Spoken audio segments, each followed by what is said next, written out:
Greetings virtual wanderers, Aeons here. What if the future of open worlds is actually indie games, not AAAs? For the last decade, AAA studios have been in a constant arms race. They've always tried to make bigger maps with a bigger budget and an even bigger promise each time. But at the same time, the quality of those maps and the content inside it have gotten worse and even less.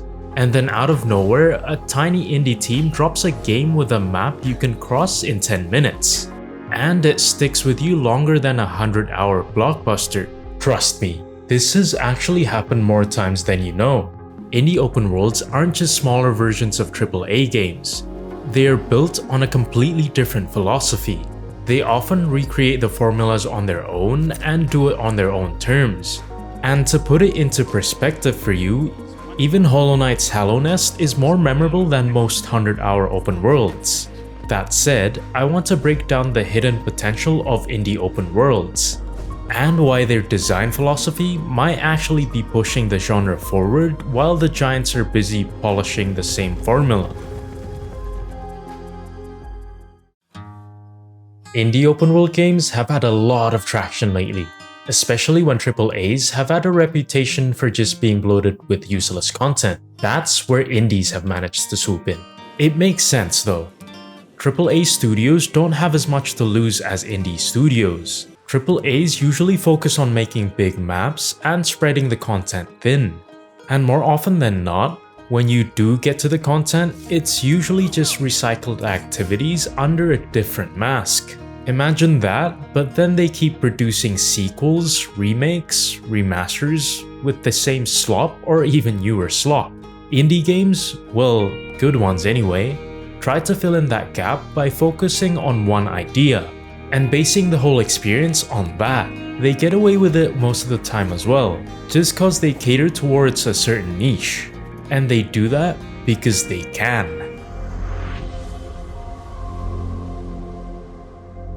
Unlike AAA studios like Bethesda, indie studios don't have that sort of pressure or any meddling by third parties, so they can pretty much do whatever the heck they want. That is how we got some of the most hidden gems in the genre after all. I mean, we got games like Outer Wilds from an indie studio. There is one major caveat though. Indie teams are small, so there aren't many resources to go around. So they aren't able to go for big maps in the first place. The entire solar system is actually pretty small. You can fly across it in minutes.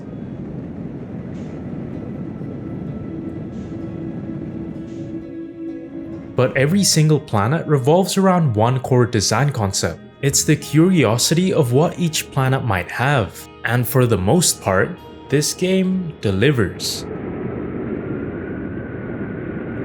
Because exploring each planet does uncover new terrain, artifacts, and knowledge about the whole alien mystery thing. There aren't any random extra mechanics thrown into the mix. Nothing like skill trees, weapons, or armor. Well, maybe just a spacesuit to keep you alive. Because don't get me wrong, even in a game like this, you can still die and have your whole life flashing before your eyes.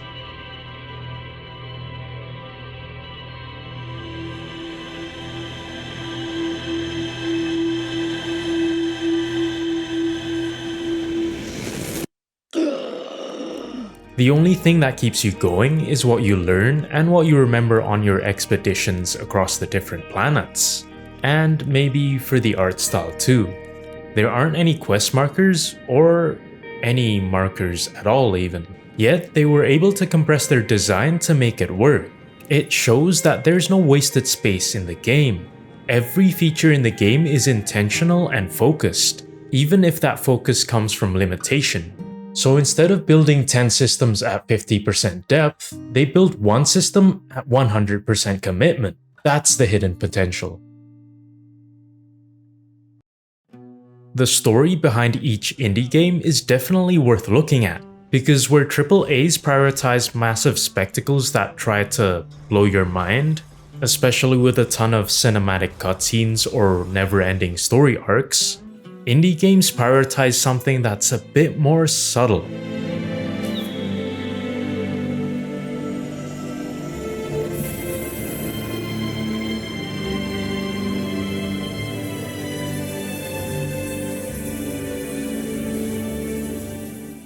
Indie games usually don't have a massive UI built into their games, and most of the time, the objectives are more on the vague side. Yet that absence of feature actually helps sell the game. The theme and mood play a huge role in the gameplay, which often drives your curiosity to explore the game, instead of the good old clearing checklist that has been circulating the AAA space. And some of them even start from a lonesome passion project. Finding Eastshade was definitely a hidden gem.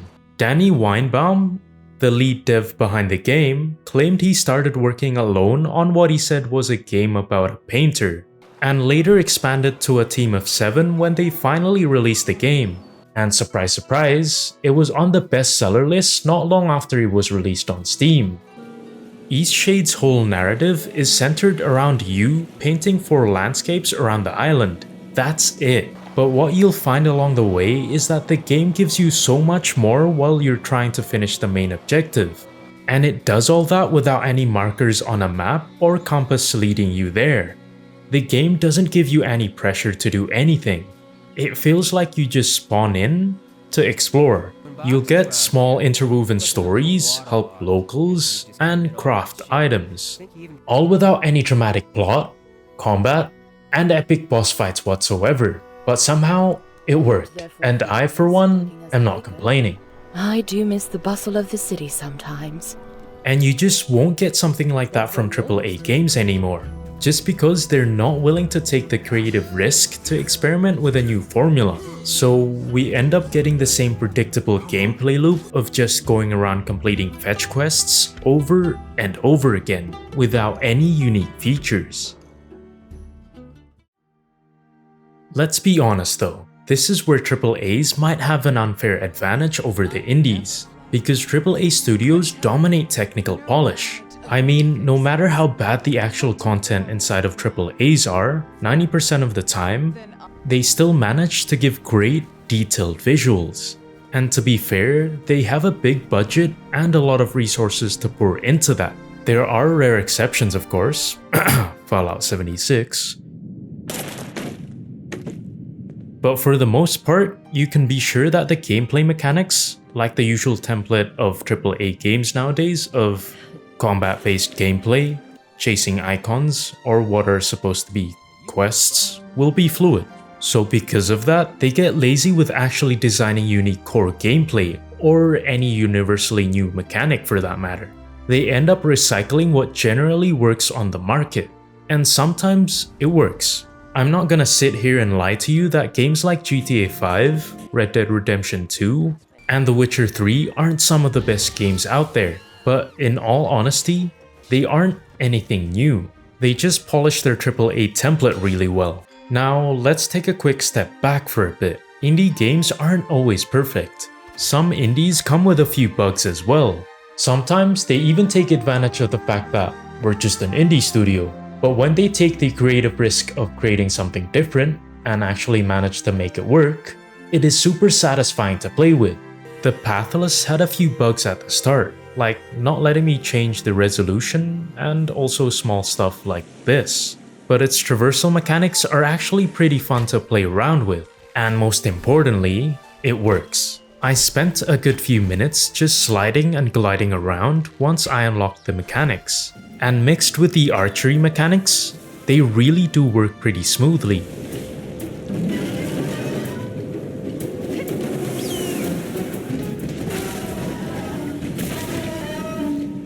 Not to mention, the map isn't too big, so going around each area doesn't take too long. And once you get bored with that area, you can usually move on to the next one, but you can also always come back, and I like that balance. I will say, the stuff to do outside of the core mechanics in indies isn't usually a lot, which is also the case in the Pathless, but somehow they still manage to make it work. They polish the few core mechanics that they have and combine them into one big core mechanic, basically sharpening one unique blade instead of many recycled ones. It seemed to have at least worked in the indies we've talked about so far too, the Pathless, Eastshade, and Outer Wilds. So they actually turn what AAAs have over them into their biggest strength, and that is what makes indie games worth playing. Now, there is a big reason why AAAs haven't been as good as they used to. Capitalism? Well, maybe that's oversimplifying things, but it might be true. AAAs operate on a big budget, a big team, and shareholders expecting a big return on investment in the game. So they aim for massive sales and put microtransactions in a single player game. Heck, they even made a deluxe edition and marketed pre-order bonuses just to boost profit.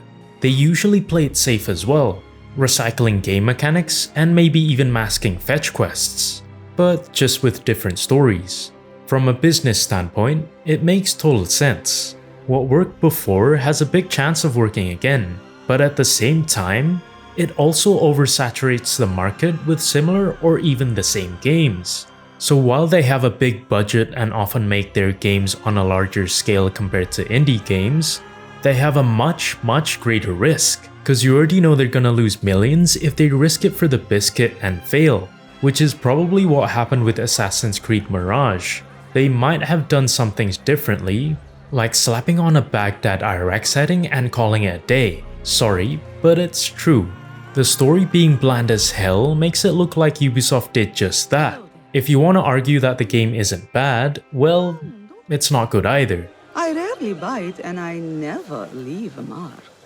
And that is enough of a reason to make Ubisoft lose even more revenue on top of their losses across multiple titles. What makes it worse is that they put microtransactions into the mix as a safety net to maximize their bread, or maybe just to make up for their losses. On top of the generic story, you had to pay to get cooler looking outfits or weapon skins, all of which should have just been collectibles, cause remember, this game is strictly single player, so the only person you can show it off to is yourself. That's just one part of the poison too. Some studios even split up content into DLCs, so you gotta spend even more of your money for more content. Looking at the other end of the stick, indies just don't have that much pressure to begin with. A Short Hike is definitely a gem. I would even recommend it to you guys, because this game, even if the map is small, it still gives you so many things to do, or at least gives you the illusion that there are a lot. You open up the map as you explore more, and you find more and more things to do as you come across more NPCs and random things on the map. It's a small, peaceful game with a more cartoonish art style, but it's surprisingly fun, and at the very least, I know I enjoyed it.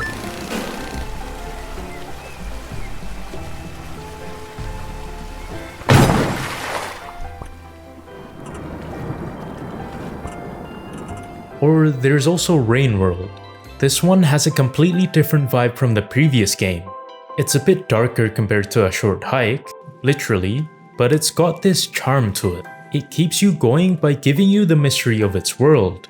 It almost felt like a 2D Souls type of game, but to be completely honest, it's super immersive. The lack of information they give you is actually the best part of the game, because you'll find out stuff like you can eat the small bats, but if you get even remotely close to some other creatures, you'll instantly die. I don't know if you realized, but those two games went for two completely different niches. And they did that because they can.